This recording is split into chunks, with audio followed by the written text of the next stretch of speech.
Magical brush. Welcome to Kiddo Story Nest. Like and subscribe. ఒకప్పుడు ఒక పచ్చని గ్రామంలో రవి అనే పేద బాలుడు ఉండేవాడు. అతనికి చిత్రాలు గీయడం అంటే చాలా ఇష్టం.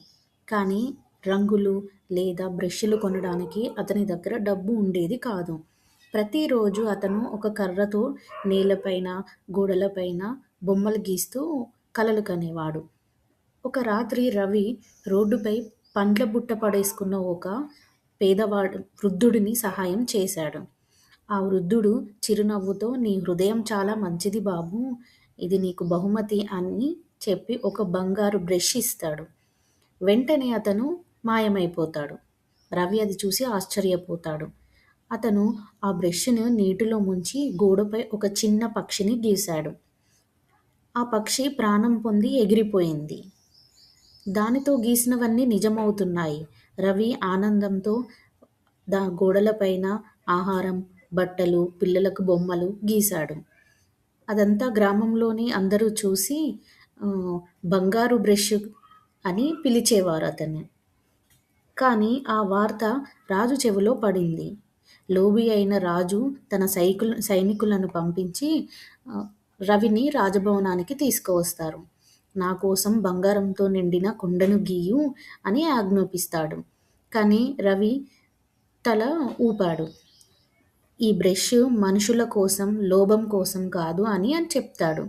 రాజు కోపంతో ఆ రవిని చీకటి గదిలో బంధిస్తాడు. ఆ రాత్రి రవికి ఒక ఆలోచన వచ్చింది.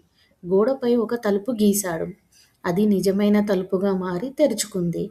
రవి దానిలో నుంచి బయటకు వచ్చి అడవిలోకి పారిపోయాడు. మరుసటి రోజు సైనికులు అతన్ని వెంబడించారు. రవి వెంటనే ఒక పెద్ద నది గీశాడు. సైనికులు దాన్ని దాటలేకపోయారు.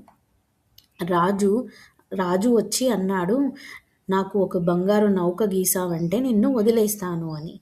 రవి ఓకే చెప్పి ఒక అందమైన బంగారు నౌక గీశాడు.